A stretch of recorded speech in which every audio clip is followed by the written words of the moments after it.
natin ito guys. Sarap. Ayos natin. Ganyan. Cascading. Sabi na kapag upload sa YouTube. Busy tayo sa pag-upload sa ano. Facebook natin. Tayo ako nag-focus sa mga pagbenta. Kasi hindi pa nakakalam ng mga subscriber natin dito sa YouTube channel ko. What's up mga kabonsay? Welcome to the channel ko guys, for today's vlog. So syempre nandito tayo sa bonsai natin ngayon. So meron akong aayusin na isang materialis natin na Ficus nana na nakaka-cascade. Papakita ko sa inyo mamaya. So ano yan, rumekta na sa lupa. Pero ang gagawin natin tawag dito. Ayan kita nyo, nakakapit na sa lupa yan Gagawin natin, tatanggalin na natin yan. Tapos ilalagyan natin siya sa bagong training pot nya. At ayusin na natin para maibenta na natin yung mga kabonsai. So marami naghahanap ng video natin sa YouTube, kaya upload muna tayo sa YouTube mga kabonsai. So guys, huwag natin patagal na pasukin na intro. Kaya intro, pasok!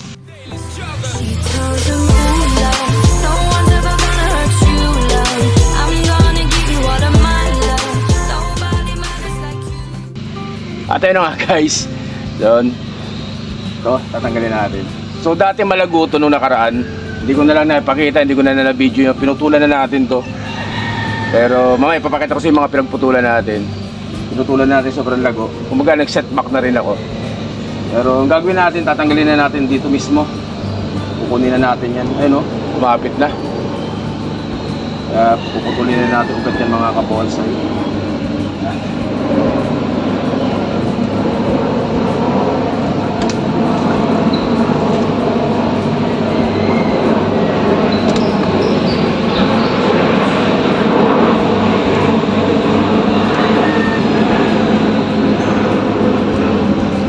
Kailangan na talaga magputol guys.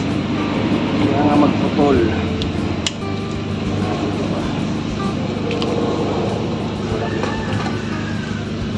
Ang haba na ng ugat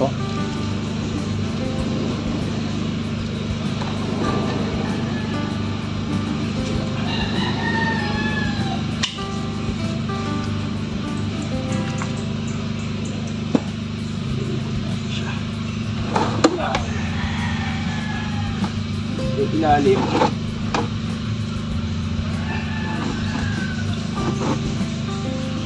May malaking ugat.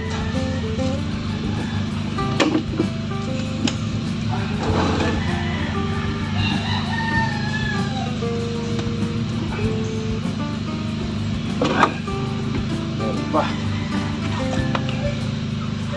Guys, malaki.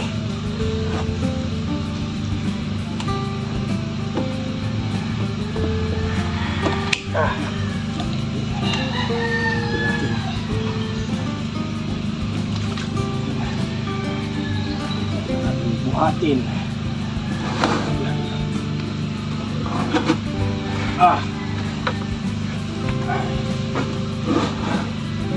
Nakatikip pa. Laki na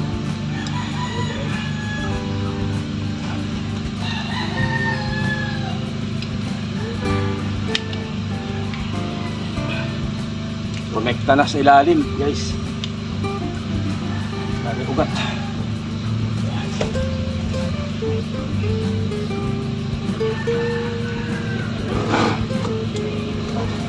Pwede na natin buhatin mga kabonsai. Ayusan na natin pagpapatungan natin doon.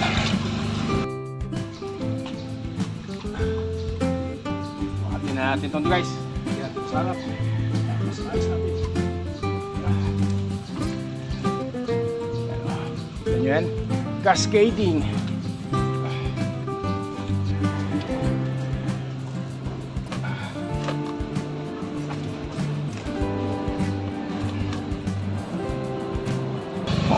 So guys, ito na yung ating cascading na project na Ficus nana.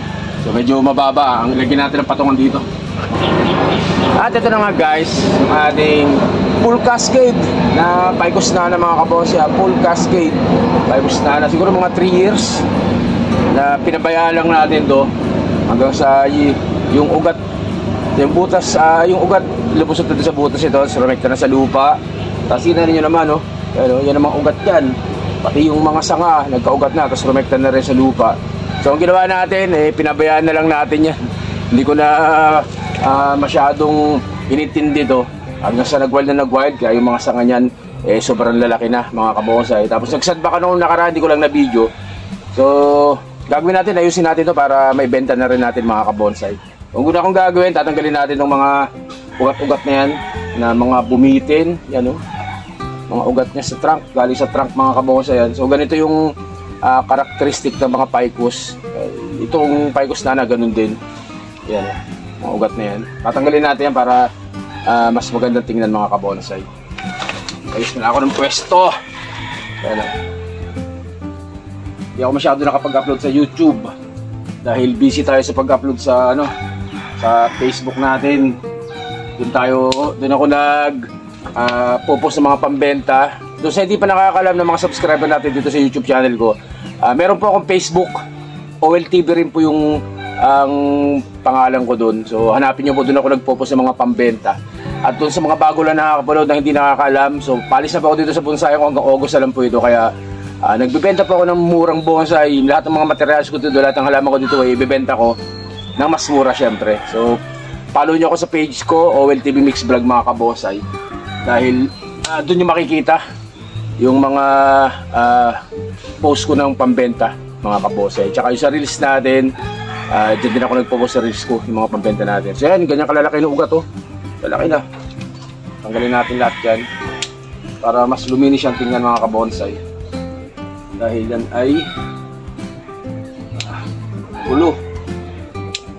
So ang balak natin dito, pangkasasaba to, pag limestone sana natin to ng cascading. Cascade na naka-limestone, yun ang plano natin dito. Pero hindi na yun matutupad, hindi na mangyayari. Kaya kayo na lang ang magtuloy, mga kabonsai. So naghahanap ng materialis ng pipes na o mga materialis sa pangkasasaba to, cascading. So meron ako dito.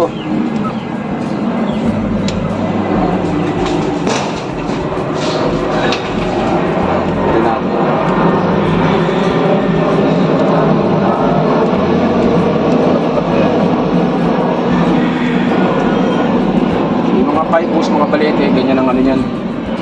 Malakas mabukat.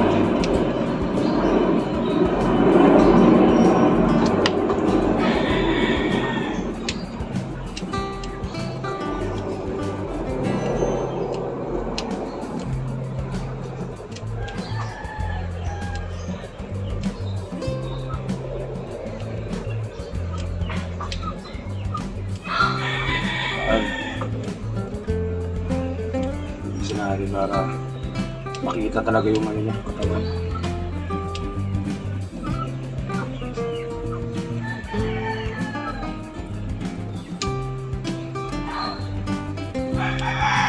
Siguro mga 3 taon na sa akin to, guys, itong project natin na to. Pwede nang ikasa kasi malalaki yung mga sanga niya. Pangkasa na talaga.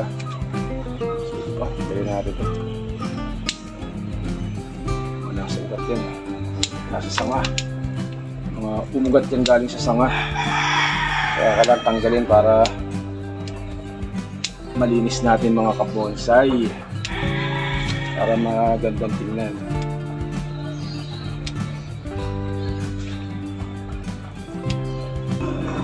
So dun sa mga nagtatanong, kasi may nag-comment sa akin, Sir Rowel, ano pong pinakamagandang bonsai materials para sa aming mga baguhan, sa mga newbie? So ang tinuro ko sa kanya, mga lahat ng klase ng picus, o lahat ng klase ng balete, yan, ayos yan sa mga newbie, mga kabonsai.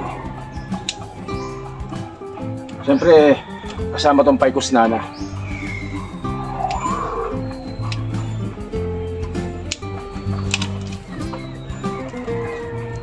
So cuttings lang, nabubuhay ng mga kabonsai.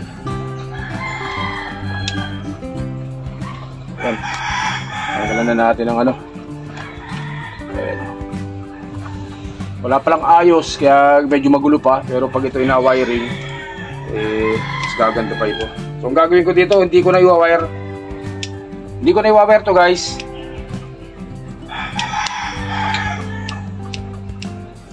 So ibebenta na natin ang ganito to. Naka-wild. So kayo nang magtuloy nito mga kabonsai. Ficus nana. Napakagandang ficus nana nito.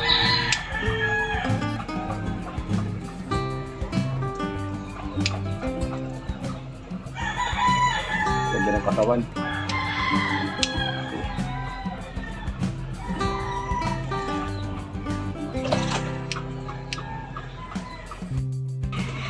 At yun na nga guys. So ito pa yung itsura ng ating ficus nana. So ganyang kalaking katawan niya. Mataba po ang katawan niyan mga kabonsai. Yan, malaki. Kita yung mga sanga niya. Ang lalaki na ng mga sanga oh. Mga branches yan. Ito yung mga pinagsisetback natin. Yan, pinutulan ko nung nakaraan. Tsaka ito, pinutulan natin yan. Tsaka itong ibabaw. Ayan oh. May mga bagong shoots na. Sobrang lago niya nung nakaraan. Pinutulan natin para hindi masyadong magulo. Yan. So dito pa sa kabila. So ito, sinetback na natin yan. Putol na yan. Bagong putol yan. Ito, bagong putol doon. Ganyang katataba oh. Yung lalaki, tsaka itong ilalim. So ganyan, may mga shoots na. Yung mga bagong pinutulan natin. So ayan po yung ating ficus nana mga kabonsai. Yan oh.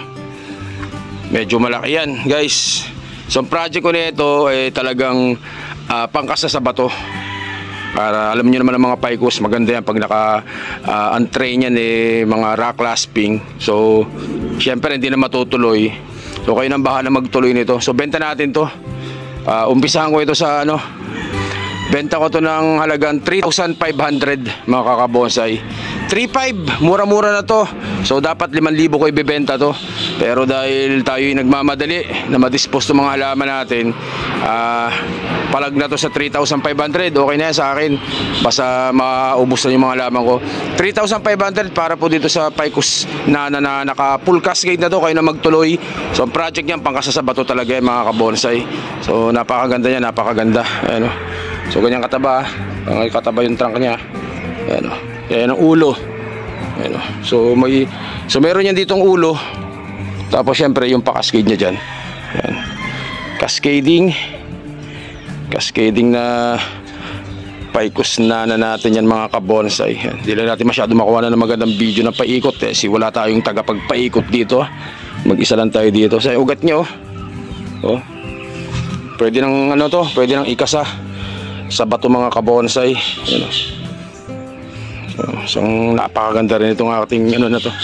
Ficus nana natin na full cascade na ficus nana pangkasa sa bato mga kabonsai. Ayan o. Pogi. So yun guys, hanggang dito na yung vlog natin. So for sale po ito 3,500 para po dito sa aking ficus nana na naka-cascading na yan. Ang project ko dyan pangkasa sa bato. So kayo na po magtuloy mga kabonsai. Mag-PM lang kayo, pasyal kayo dito sa bonsayan ko sa Cainta Rizal. I-follow nyo ako sa page ko, OLTV Mix Vlog mga kabonsai. Doon kayo mag-message, doon kayo mag-PM sa akin. So ayan po So ano to, 2 to 3 years na alaga natin na ficus nana. 3,500 lang mga kabonsai. So yun guys, hanggang dito lang po muna. Stay safe. Siyempre God bless us po mga kabonsai. Maraming salamat po. Thank you.